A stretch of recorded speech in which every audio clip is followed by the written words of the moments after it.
Hello, students, and welcome to our new episode of Max Sensei's online English lesson. It's nice to see you all today. I hope you're doing well. And just a second. I'm getting a little tired. And that's today's lesson. Talking about things we do that make us tired during the day. The title of today's lesson is Exhausting Habits and How to Avoid Them. Exhausting means like being very, very tired.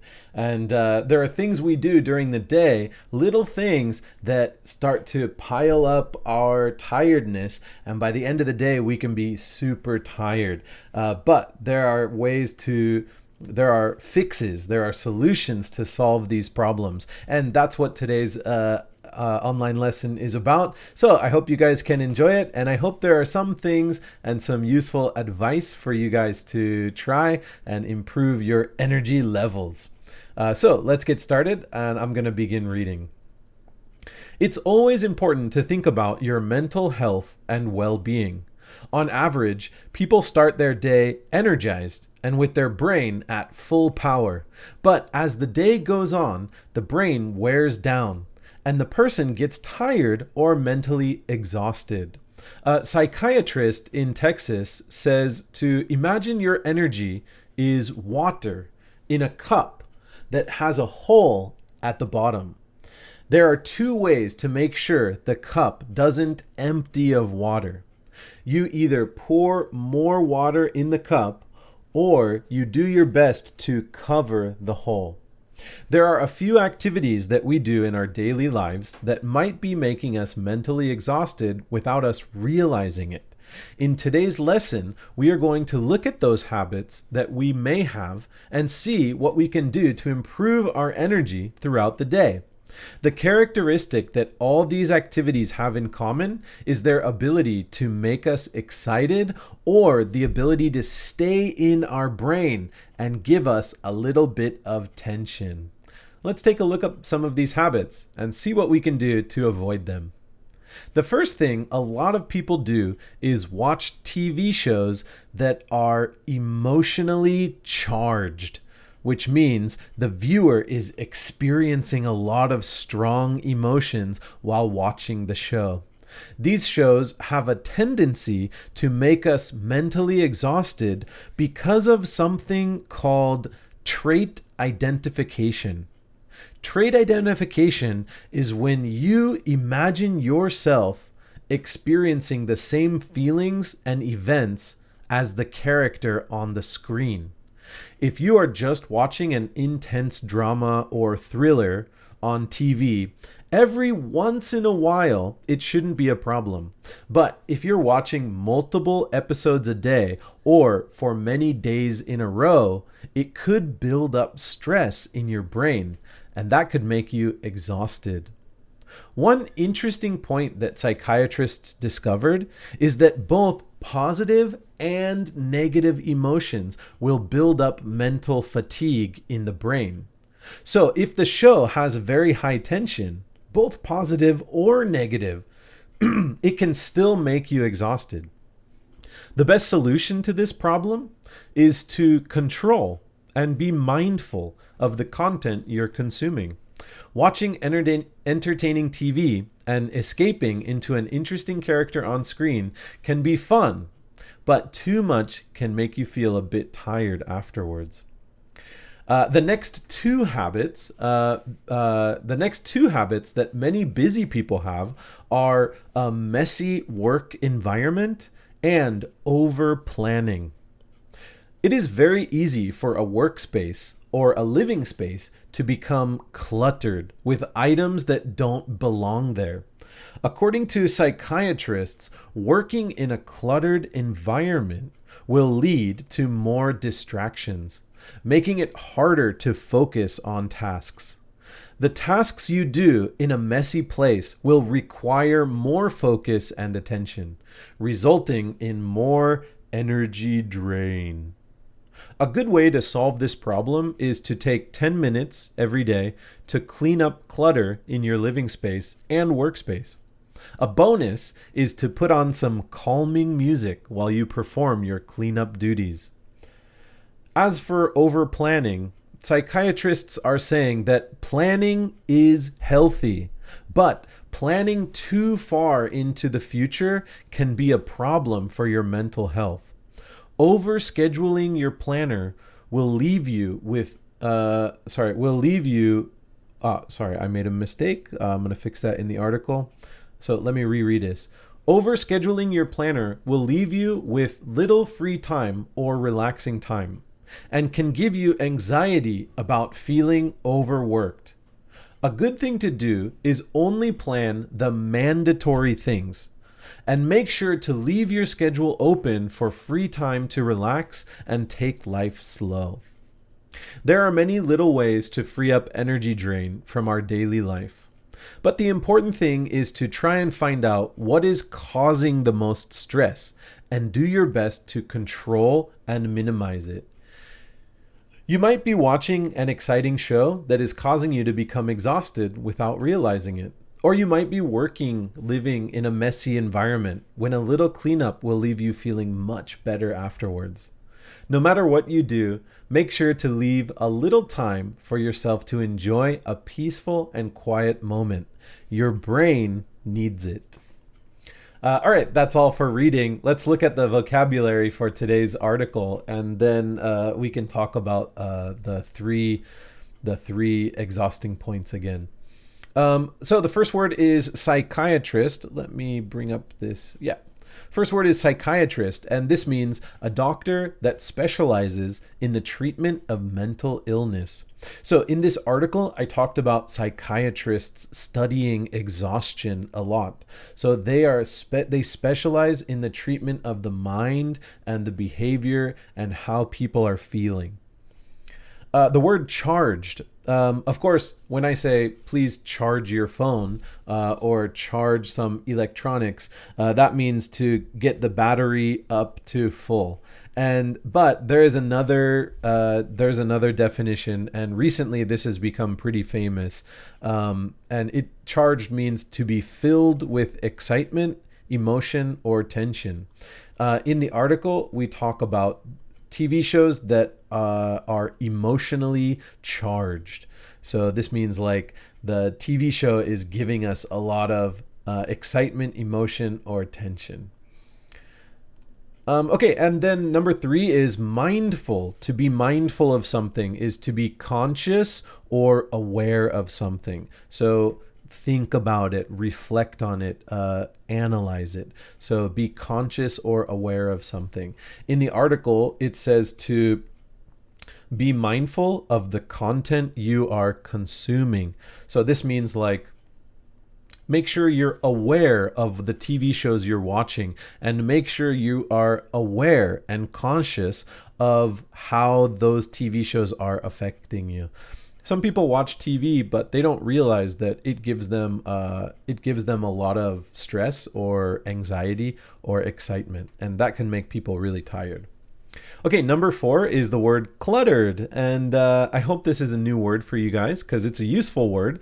Clutter means to cover or fill with an untidy collection of things. So if something is cluttered, or if there's a lot of cluttered things in your house, we say cluttered as a verb. But clutter, just the word clutter, is a noun, meaning the untidy things. And in the article, we say cluttered with items that don't belong there. So your living space is cluttered with items that don't belong. And if that's true, you need to clean them up, and it'll give you peace of mind. Number 5 is the word mandatory. Mandatory means something that is required or compulsory, something you have to do. And again, compulsory is a word that means it is required. You have to do it. So in the article, it says a good thing to do is only plan the mandatory things. So the things that you have to do, you should write down in your planner and make sure you leave your schedule open for time to relax. All right, we'll go back to the big screen. So we have 5 discussion questions, and I'm just going to read them one by one. Number 1 says, What are some ways you reduce stress in your daily life? What are some ways you reduce stress in your daily life?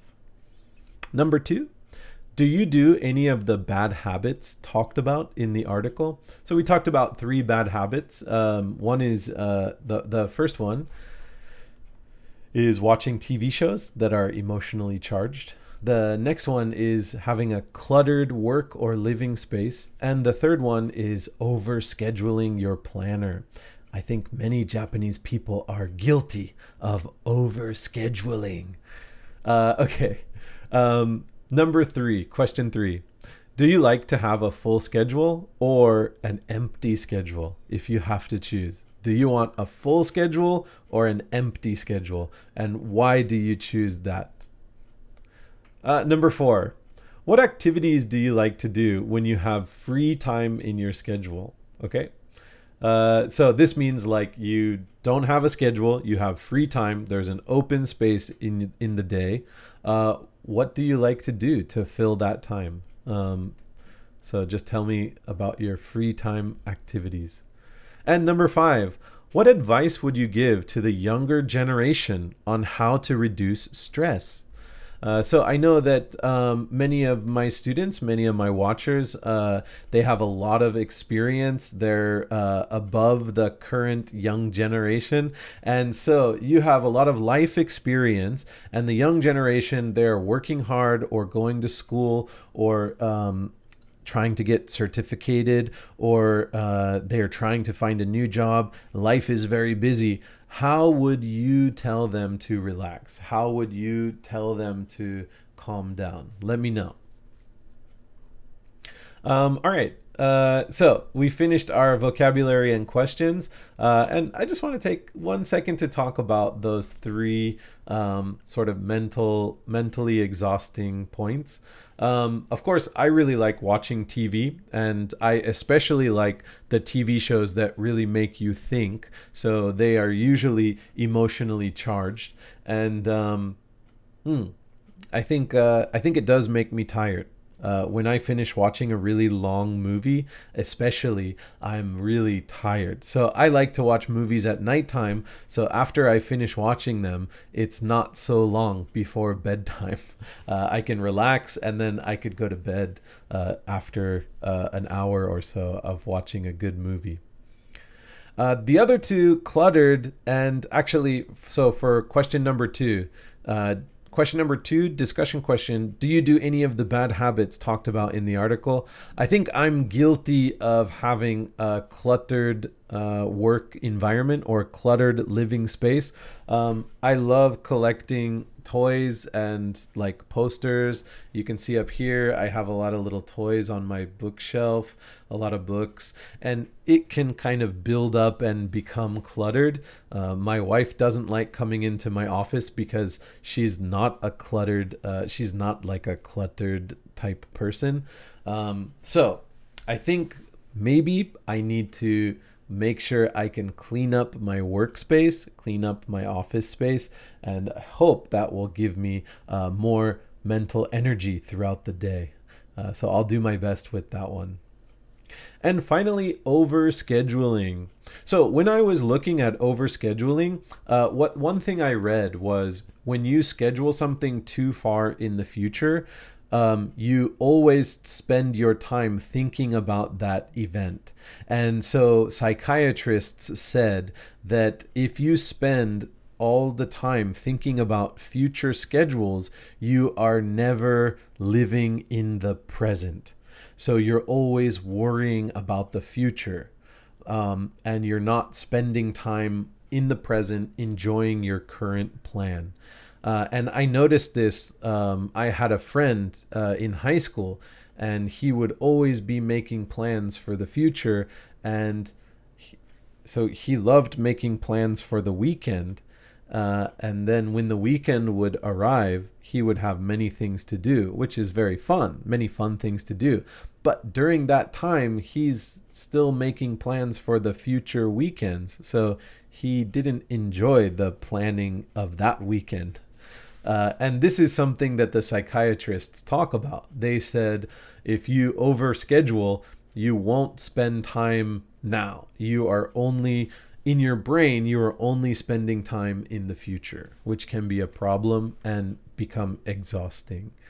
So, the advice that the psychiatrists say are make sure you leave your schedule open for free time to relax and take life slow. And I really like that advice. And I hope you guys take some time in your life to relax and take it slow. That'll always make sure you can enjoy peaceful and quiet moments. You can do things that you like to do only for yourself. And, you are your best friend, right? So spending time alone by yourself, developing and relaxing is great because you're spending time with your friend, you.